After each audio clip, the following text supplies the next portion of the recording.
السلام عليكم.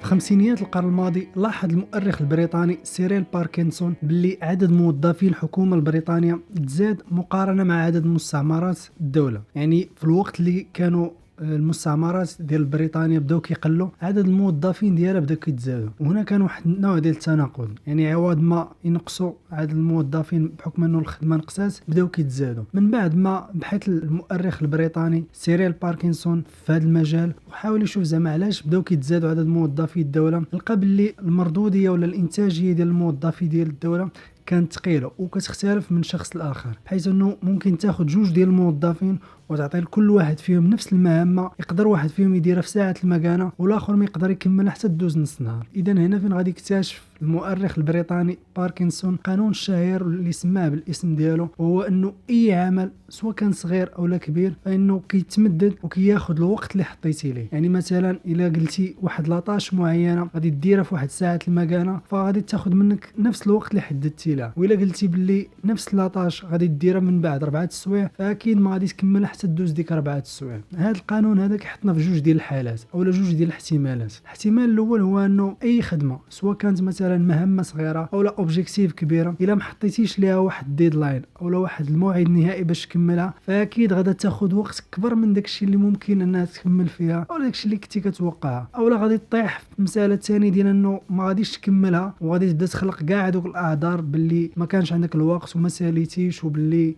المهم كاع دوك الاعذار باش ما تكملهاش. الحاله الثانيه اللي كتحطنا قدام هذا القانون هذا هو انه اي خدمه سواء كانت كما قلنا مهمه صغيره او لا اوبجيكتيف كبيره، الا عطيتيها وقت كبر من داكشي اللي تحتاجه باش تكملها، فاكيد ما غادي تسالي حتى تدوز هذاك الوقت اللي حددتي له. فمثلا الا قلنا واحد لاطاش كتاخذ غير ساعه المكانه باش تكملها وحددتي لها مثلا نص نهار او لا نهار باش تكملها، فاكيد ما غادي تكملها حتى يدوز نهار او نص نهار عاد تكملها. علاش زعما؟ هو ماشي انه هذه الخدمه كتبدا كتزاد اولا كتكبر مع الوقت اللي عطيتيها، غير انه داك المجهود باش غادي ديرها. تخيل معايا مثلا الا خدينا هذا المبيان هذا، كاين هنايا لاكس ديال الوقت وكاين هنايا لاكس ديال المجهود. مثلا الا قلنا واحد المهمه تاخذ منها غير ساعتين د المكانه باش ديرها في لو ماكس ديالها، يعني ديرها في 100% في المجهود ديالها. نفس المهمه الا خديتيها عاوتاني وعطيتيها 4 سوايع، راه غير هذاك المجهود باش غادي ديرها ولا داك لي فور باش غادي ديرها ولا غادي يبدا يتقسم على هاد 4 ديال السوايع. كذلك هو مثال الا ما حددتيش ليها الوقت،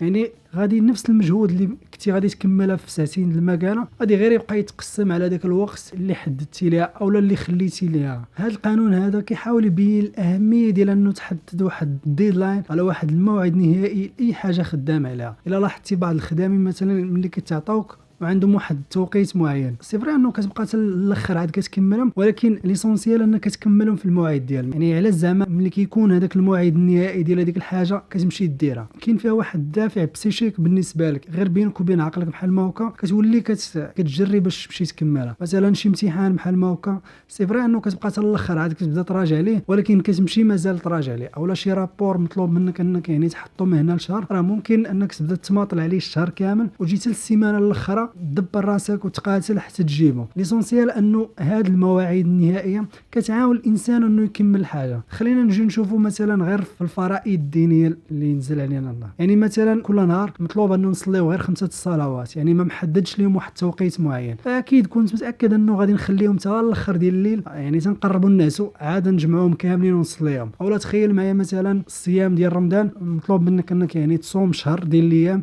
في العام كامل، يعني ما محدد لا توقيت، فكون متاكد انه غادي نخليوها حتى الاخر ديال العام عاد غادي نديروها. ولكن هاد القضيه ديال انه عندها واحد التوقيت معين ولا ما دارتش في داك التوقيت راه ما مقبولاش فيه، في واحد يعني كاين واحد السر هنايا اولا واحد الدافع اللي بوزيتيف الانسان خصو يخدمو ليه. دونك بنفس الطريقه خاص الانسان يتعامل مع لي زوبجيكتيف ديالو ومع لي طاش ديالو. يعني اي اوبجيكتيف خدام عليها يحاول يحط ليها واحد ديدلاين، واخا ما تكونش عارف بالضبط يعني شحال غادا تاخذ منك هذيك الحاجه ولا واش هذاك هو الوقت المناسب باش تكملها، ولكن بسيشيكمون خاص يكون عندك واحد ديدلاين، يعني ما تخليهاش مفتوحه بحال ما هكا. كذلك هو مثال بالنسبه لي طاج ديالك، يعني اي طاش مثلا حطيتيها في البدايه ديال النهار ما تخليهاش مفتوحه، يعني ما تجيش تقول باللي فوالا اليوم غادي ندير هذه وندير هذه، ولكن حاول تحددها بالضبط باللي هاد لاطاش هذه غادي نكملها مثلا من هنا ل 12 اولا غادي ندير فيها ساعتين ديال المكانه، اولا تقدر تطبق فيها التقنيه ديال البومودورو اللي كنا هضرنا عليها الحلقات اللي فات، هو انه كل طاش مثلا تحدد شحال ديال لي بومودورو باش تكملها. مثلا واحد لاطاش قلتي غادي دير فيها 3 ديال السوايع، دونك غادي نجي نكتب قدامي باللي هاد لاطاش غادي تاخذ مني اولا غادي نعطيها واحد 6 ديال لي بومودورو. وبهذه الطريقه يعني العقل ديالك كيكون عارف باللي راه فوالا كاينين دي ليميت ما خصوش يفوتهم. مساله اخرى اللي ممكن الانسان يطبق بها في قانون باركنسون هو انه تحاول تعيد النظر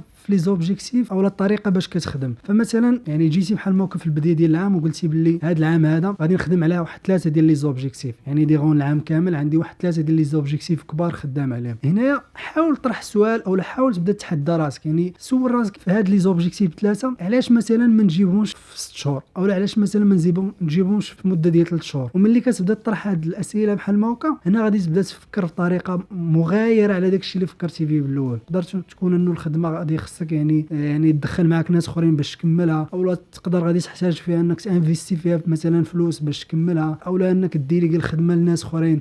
مهم ملي كتبدا تطرح هاد الاسئله بهذه الطريقه يعني كتعيد الطريقه ديال الخدمه كامله، يعني ما كتبقاش تشوفها بنفس الطريقه اللي موالف بها. نفس الشكل بالنسبه حتى ليطاج ديالك، يعني اولا تقيس بعدا هذيك لاطاش وتعرف شحال كتاخذ منك ديال الوقت، وين فوا تعرف هذاك الوقت مثلا اللي كتاخذ منك تحاول انك يعني ديرها في اقل وقت ممكن. يعني مثلا واحد لاطاش كتاخذ مني 4 سوايع باش نكملها، طرح على راسك السؤال علاش ما نكملهاش في ساعتين المكانه. وهنا ملي غادي تطرح هذا السؤال غادي تبدا تقلب شنو هما الحوايج مثلا اللي كيضيعوا لك الوقت باش انك يعني تخدم على هذيك الحاجه، اولا غادي تبدا تشوف كيفاش ممكن ديرها بطريقه اخرى مختصره. يعني تقدر انه طريقه كامله باش خدام بها تقدر تبدلها. بحال ما هاد الاسئله هادو غادي يعاونوك انك دير الخدمه في وقت اقل وبفعاليه اكثر.